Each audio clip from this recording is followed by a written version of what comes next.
Vector databases known to be used widely in AI-enabled applications, but the actual usage may transcend to the general purpose use cases. One of the prominent reasons of using a vector database is to do what we call it as similarity search. How similar or dissimilar a search data is as compared to the data that is already stored in the vector database. Now, vector databases are not the only way of achieving this. Machine learning algorithms like KNN and many other data structures can provide you the same functionality. But the question is, which one is better for you? There are limited ways to answer this question. Expertise is one, of course, but at the end of the day, you may end up doing some prototypes to validate your assumptions. And this is the primary purpose of today's video. Now I'm going to talk about a open source lightweight vector database called Milvus Lite. This database not only helps you in doing a rapid prototyping but also helps you in understanding what a vector database is and how to make use of that. To demonstrate this, I'm going to write a very simple Python program and I'm going to make use of Milvus Lite. So let's go ahead and see the code. Now, before going ahead and looking into the code, let's understand the problem statement first. Now, I believe that most of you have faced this situation where you say that, okay, I remember this dialogue, but I'm not sure which movie it belongs to. Or I know this quote, I remember this quote, but I don't exactly remember which particular book it comes from. So this is our problem statement. What we want to do is that we want to have a book name, an author name, and some excerpts from that particular book. And the intention of our program is to just look at some part of the excerpts and let you know what is the book title and the author name. Okay. So as you can see in your screen that I have a sample data of book title, excerpts, and the author name. For example, The Hobbit, Meditation, Pride and Prejudice. I have taken some small excerpts from these books. Okay, and this is my data set. There are just 7 unique data. Okay, this is just for demonstration purpose. Now let me create a pandas data frame. You can see in your screen how the record looks like. There is a book title, there is an author name, and excerpts from that particular book. Now, before we go ahead, we need to understand one very unique thing about vector database. You cannot directly store text or images in a vector database. You need to convert everything you want to store into vectors. The meaning of vector in simple terms is the floating point numbers, an array of floating point numbers. These are the numbers that represent the text or image which you want to represent, and you can decide what particular dimension is good enough for your text or image or any other data to be represented. We will talk about dimension in a bit, but for the purpose of our problem statement, where we want to convert small text into corresponding vectors. Vectors means floating point numbers. The best way to do the same is to use something called sentence transformers. Okay, so I'm going to use sentence transformers over here, and at the same time I'm going to use PyMilvus, the Python package for using Milvus Lite database. And I'm going to use a particular model which is known widely to be good enough for a small data set is all mini LM L6V2. Okay, so this is the name of the model which my sentence transformer will use. Now, let's talk about dimension.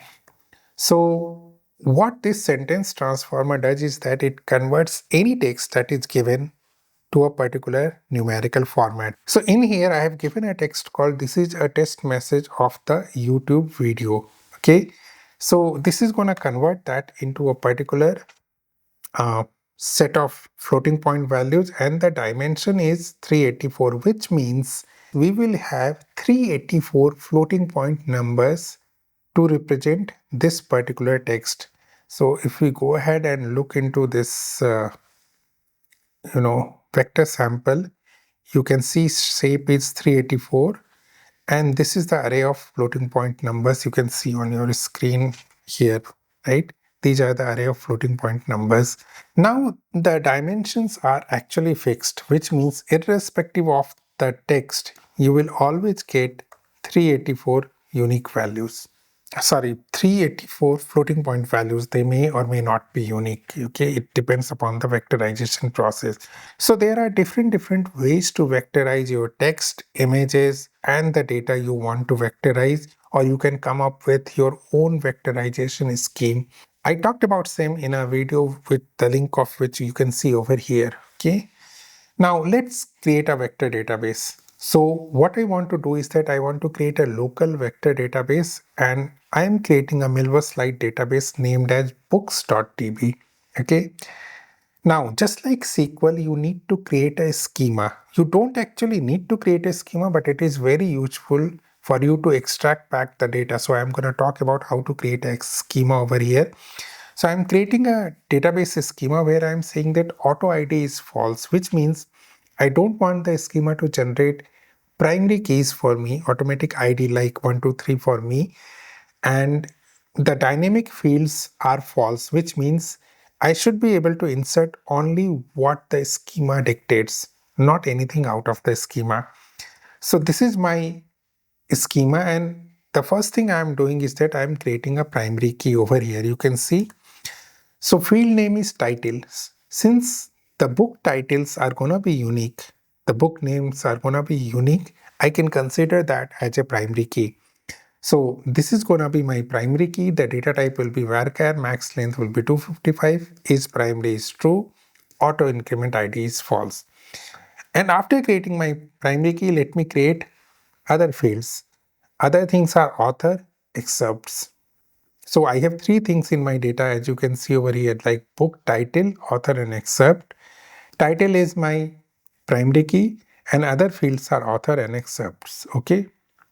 So this is what I did right now. Now these are the fields where I'm gonna store the actual data, which means the actual data that is there in the data set. Now I need to create a field for vector embeddings. So what I'm gonna do is that I'm gonna create a vectorized form of the data which I have. So I need to store that also. So I'm creating a separate field called vector embedding, vector EMB, which is the field that will have the actual floating point numbers and of a particular dimension. That is 384, which means 384 floating point values. Okay. Now to get the vector embedding, how will I get the vector embedding? I need to convert the excerpts into vector representation. Now why I'm converting excerpts into vector representation? Because excerpts are the text where I want to search. I don't want to search title or author. I want to search in the excerpts. Okay, so let me get the vector embedding of all the excerpts. I got it. And if you look into the data frame now, you can see the title, author, excerpts, a vector embedding of each of the excerpts.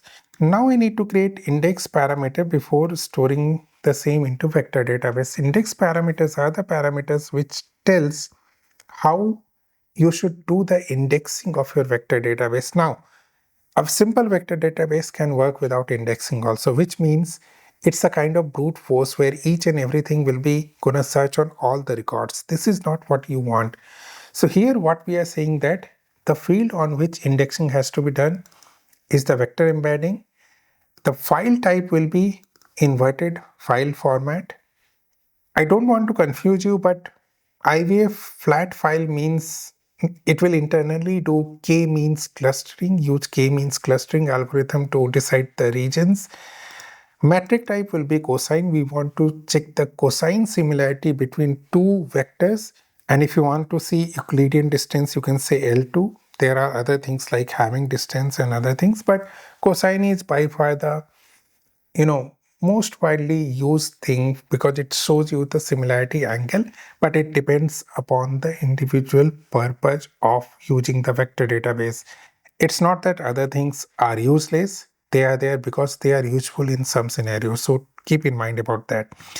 Now I need to create a collection.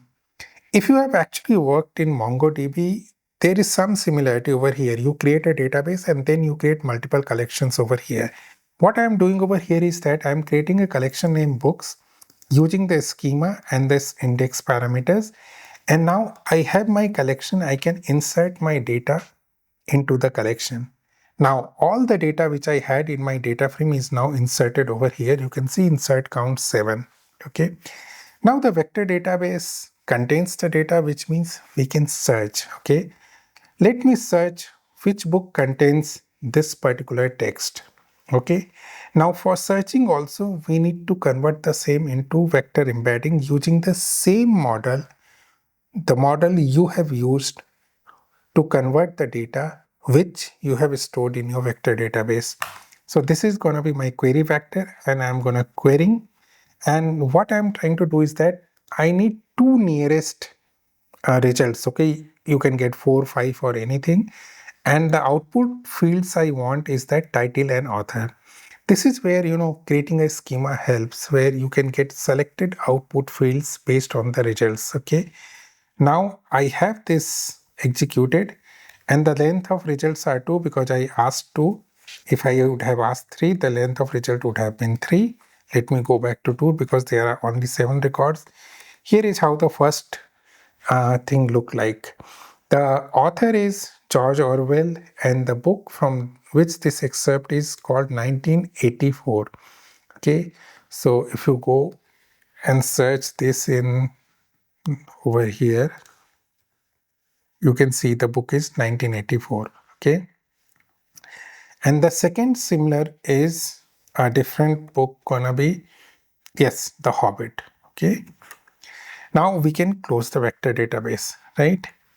Now this is how you can just create a very simple prototype of your vector database in the simplest possible way using Milvus Lite.